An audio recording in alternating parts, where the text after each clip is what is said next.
Hi. Hello. నమస్తే అందరికి. Welcome to my channel. ఇప్పుడు మనం చెప్పుకోబోతున్న story 'I'm in love' episode 29. Story చదివే ముందు ఛానల్‌ని తప్పకుండా కొత్త వాళ్ళందరూ సబ్స్క్రైబ్ చేసుకొని, లైక్ చేసి, షేర్ చేయండి. అలాగే బెల్ ఐకాన్ ఆన్‌లో పెట్టుకోండి. స్టోరీస్ ముందుగానే చదవాలి అనుకుంటే మెంబర్‌షిప్ తీసుకోండి. కరెక్ట్‌గా రాఖీ పూజ చేస్తున్న సమయంలో నందిని అక్కడికి వచ్చి ఆఖరి వరుసలో ఉన్న చైర్‌లో కూర్చొని రాఖీనే బాధగా చూస్తూ ఉంటుంది. రాఖీ చూపు కూడా అప్పుడే నందిని మీద పడుతుంది. అతడు పూజంతా చేసిన తర్వాత "అమ్మా! పెళ్ళికూతుర్ని తీసుకురండి" అనే పిలుపు వినిపించగానే ఎక్కడ లేని దుఃఖం పొంగుకు వస్తుంది. కానీ అతడు ఆమెను సూటిగా చూస్తూ ఉండడంతో ఆమె ఏడుపు ఆపుకొని తల కిందకు వంచుకొని కర్చీఫ్‌తో ఆమె కన్నీళ్లు తుడుస్తూ ఎవరికీ కనబడకుండా దాచుకుంటుంది. ఇదంతా శివ చూస్తూనే ఉన్నాడు. ఒకవైపు రాఖీని, ఒకవైపున నందినిని చూస్తూ ఉన్నాడు. ఇక్కడ రాఖీ, నందినికి పెళ్లి జరగాలి అని కోరుకునే వాళ్ళలో మొట్టమొదటి వ్యక్తి శివానే. ఎందుకంటే దేవిక గురించి అతడికి తెలియదు. రాఖీ, దేవిక ప్రేమించుకున్నప్పుడు అతడు కాస్త చదువులో ఉన్నాడు కాబట్టి మనోడు అవన్నీ పట్టించుకోలేదు. పైగా అంత వయస్సు కూడా లేదు మనోడికి. పైగా అసలు రాఖీ లవ్‌లో ఉన్నాడనే విషయం కూడా తెలియదు. రాకీ, దేవిక విడిపోయినప్పుడే వాళ్ళెంత డీప్‌గా లవ్ చేసుకున్నారో రాకీ మాటల్లో, మిగతా వాళ్ళ మాటల్లో విన్నాడు. ఈ పెళ్లి ఎలా అయినా ఆగిపోయి ఆయన అన్న నందిని వదిన మెడలో తాళి కడితే బావుండు. కానీ అన్న ఏమో మనస్ఫూర్తిగా ఆ దేవిక వదనను ప్రేమిస్తున్నాడు. భగవంతుడా! ఏంటిది వీళ్ళిద్దరూ అన్నను ప్రేమిస్తున్నారు. అన్నేమో దేవికని ప్రేమించాను అని చెప్తున్నాడు. కానీ మరి నందిని వదినతో భార్య కన్నా ఎక్కువగా ఉంటున్నాడు. ఇప్పుడేం చేయాలిరా బాబు అసలు? ఏం చేయాలి అనుకుంటున్నాడు అన్న. పైగా అన్న ప్లాన్ అన్న ఒక్కడికి తప్ప ఎవరికీ తెలియదు అని అప్పుడే కొబ్బరి బొండం చేతుల్లో పట్టుకొని చక్కగా మెరూన్ కలర్ శారీ మీదకి మెరూన్ కలర్ చున్నీ తలపై నుండి వేసుకొని నడిచి వస్తూ ఉంటే అందకాల దేవకన్యలాగా దేవిక కనిపిస్తూ ఉంటే అందరూ రాకీకి మంచి భార్య వస్తుంది, అందమైన పెళ్ళాం వస్తుంది అని అనుకుంటూ ఉంటారు. దేవిక వస్తూ ఉండేసరికి రాకీ నందిని మీద నుండి దేవిక మీదికి చూపు తిప్పేసరికి నందిని కూడా దేవికని ఇప్పటివరకు చూడకపోవడంతో అప్పుడే ఆమెనే చూస్తూ ఉంటుంది. దేవిక మొహంలో సంతోషాన్ని చూసి, "నేనే మీ సంతోషంలో అడ్డు వచ్చానా? కానీ నాకు రాఖీ అంటే ఇష్టం కదా! నా ప్రేమ, ఇష్టం రాఖీకి చెప్పడంలో తప్పు లేదు కదా!" అని తన మనసులో అనుకుంటే, ఇంకా అనుకోని ఏం లాభం లెండి ఇప్పుడు మీ పెళ్లి జరిగిపోతుంది. మీరిద్దరూ సంతోషంగా ఉంటే అదే చాలు అనుకోని ఇక జరగాల్సిన పెళ్లిని చూస్తూ ఉంటుంది.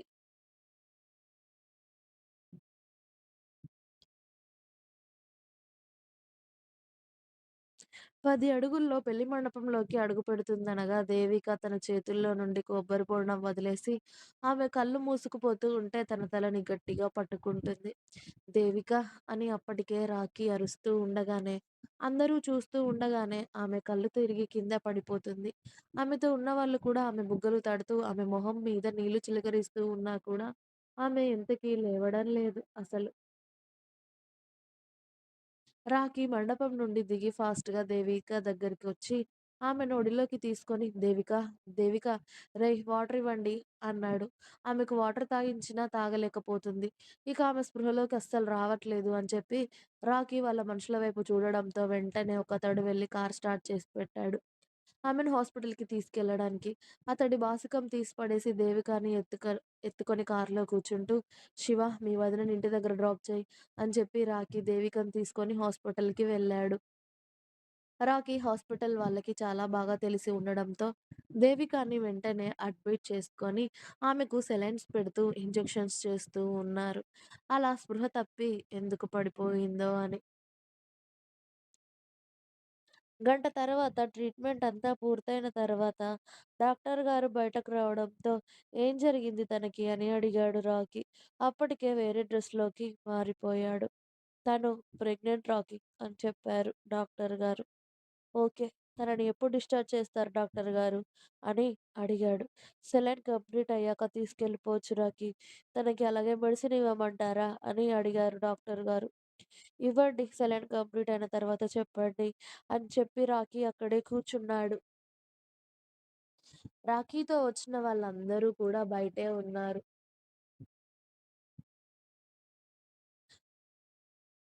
సెలైన్ కంప్లీట్ అవ్వడం, అలాగే అప్పుడే ఆమెకు మెలకువ రావడం ఒకేసారి జరిగాయి. ఏం జరిగింది నాకు అని దేవిక లేచి నర్స్‌ని అడుగుతూ ఉంటే, "మీరు కళ్ళు తిరిగి పడిపోయారు మేడం. అందుకే హాస్పిటల్‌కి తీసుకొచ్చారు. ట్రీట్మెంట్ కంప్లీట్ అయింది. అలాగే సెలైన్ కూడా కంప్లీట్ అయింది. ఇక మీరు వెళ్ళొచ్చు మేడం. బయటున్న సార్ మీకీ కవర్ ఇవ్వమన్నారు" అని చెప్పగానే, అందులో ఏముంది అని చూసింది దేవిక. అందులో వేరే డ్రెస్ ఉండడంతో, నేను డ్రెస్ చేసుకుంటాను అని దేవిక వాష్‌రూమ్‌కి వెళ్ళి, ఆ చీర, నగలు మొత్తం అన్నీ తీసేసి కవర్‌లో పెట్టేసి, తను నార్మల్ డ్రెస్‌లో బయటికి వచ్చి, "వెళ్దామా?" తను నార్మల్ డ్రెస్‌లో బయటికి రాగానే వెళ్దామా అని అడిగాడు రాకీ ఆమెకు ఎదురుగా వెళ్లి. వెంటనే దేవిక రాకీ చేపట్టుకొని ఐయామ్ సారీ రాకీ ఇలా జరుగుతుందని నాకు తెలియదు నిజంగా. ఐయామ్ సారీ నీతో పెళ్ళికి ఎన్నో కలలు కన్నాను. ఎన్నో ఆశలు పెట్టుకున్నాను. కానీ తీరా మన పెళ్లి జరిగి 5 నిమిషాల ముందు ఇలా జరుగుతుందని నేను అస్సలు అనుకోలేదు. నిజంగా నిన్ను చాలా ఇబ్బంది పెట్టాను. కష్టపెట్టాను. బాధ పెట్టాను. నన్ను క్షమించు. మళ్ళీ మంచి ముహూర్తం చూడు రాకీ. ఆ రోజు పంతులు గారు ఇవాళ మాత్రమే మన పేర్ల మీద బావుందని చెప్పారు కదా! ఈసారి ఇలాంటివేవి జరగకుండా మన పెళ్లి ఖచ్చితంగా జరుగుతుంది అని దేవిక నవ్వడంతో, ముందు నువ్వు నీ హెల్త్ చూసుకొని తర్వాత పెళ్లి గురించి ఆలోచిద్దాం గానీ, నువ్వు పెళ్లి పెళ్లి అని నన్ను ఫోర్స్ చేస్తేనే కదా! ఇద్దరం పెళ్లి చేసుకుందామని నేను ఇన్ని ఏర్పాట్లు చేశాను. కానీ ఇవాళ మన పెళ్లి జరగాలని రాసిపెట్టి లేదేమో! అందుకే ఇలా జరిగింది. సరేలే ఏదైతే ఏంటి, పద ఇంటికి వెళ్దాం అని చెప్పి ఆ కవర్ దేవిక చేతికి ఇచ్చి, నిన్ను డ్రైవర్ మీ ఇంటి దగ్గర డ్రాప్ చేస్తాడు. వెళ్ళు. నాకు వేరే పని పడింది. అర్జెంట్‌గా ఎమ్మెల్యే గారు రమ్మన్నారు. నేను ఈవినింగ్ గాని, రేపు గాని వచ్చి మాట్లాడతాను. నువ్వివన్నీ మనసులో పెట్టుకోకు. పెళ్లి ఆగిపోయింది అని. మళ్ళీ మన పెళ్ళికి ముహూర్తాలు పెట్టమని పంతులు గారికి నేను చెప్తానులే. నువ్వివన్నీ మనసులో పెట్టుకోకు పెళ్లాగిపోయిందని. మళ్ళీ మన పెళ్ళికి ముహూర్తాలు పెట్టమని పంతులు గారికి నేను చెప్తానులే. వెళ్ళు నాకు కాలొస్తుంది అని ఆమె కళ్ళ ముందే రాకీ కారులో వెళ్ళిపోవడంతో, వాళ్ళ కారు స్టార్ట్ చేస్తూ ఉంటే అప్పుడే నర్స్ బయటకి పరిగెత్తుకుంటూ వచ్చి, "మేడం బిల్ పే చేశారు కానీ మీ ఫైల్ తీసుకెళ్లడం మర్చిపోయారు మేడం. ఇదిగోండి మీ ఫైల్" అని ఫైల్ ఇవ్వడంతో థాంక్ యూ అని చెప్పి ఆ ఫైల్ తీసుకొని డ్రైవర్ కార్ స్టార్ట్ చేయగానే అసలేం జరిగింది నాకు? నా అనుమానం నిజమేనా అని ఫైల్ ఓపెన్ చేసి అందులో ఉన్న రిపోర్ట్స్ చూడగానే దేవిక గుండె ఆగిందా, కొట్టుకుంటుందా అన్నది కూడా తెలియకుండా ఆమె ఒళ్ళంతా చల్ల చెమటలతో నిండిపోయింది. ఈ విషయం రాకీకి తెలిసిందా? ఒకవేళ తెలిస్తే రాకీ ఎందుకింత కూల్‌గా నాతో మాట్లాడాడు? మళ్ళీ పెళ్లి ముహూర్తాలు అంటూ. భగవంతుడా! ఈ విషయం రాకీకి తెలియకుండా ఉండాలి. లేకపోతే ఏం జరుగుతుంది అసలు? అని దేవిక టెన్షన్‌లో, కంగారులో ఇంటికి వెళ్ళడం. రిపోర్ట్స్ పట్టుకొనే సాయంత్రం వరకు సోఫాలో కూర్చొని భయపడడం జరుగుతూ ఉంది. అలా రాత్రి 10 గంటల తర్వాత ఆమె ఇల్లు చీకటిగా మారింది. ముందు గేట్ డోర్స్ అన్నీ క్లోజ్ చేసిన తర్వాత డోర్ సౌండ్ రాగానే వెనక డోర్ ఓపెన్ చేయడంతో ఒక 6 అడుగుల కటౌట్ లోపలికి రాగానే దేవిక అతడిని గట్టిగా హత్తుకొని నువ్వు చేయమంటేనే కదా నేనిదంతా చేస్తున్నాను. నీ బిడ్డని నా కడుపులో మోస్తూ కూడా ఇదంతా చేయాల్సిన అవసరం నాకేంటి? ఈ విషయం ఇప్పుడు రాకీకి తెలిస్తే చంపేస్తాడు తెలుసా నన్ను, నా బిడ్డకు.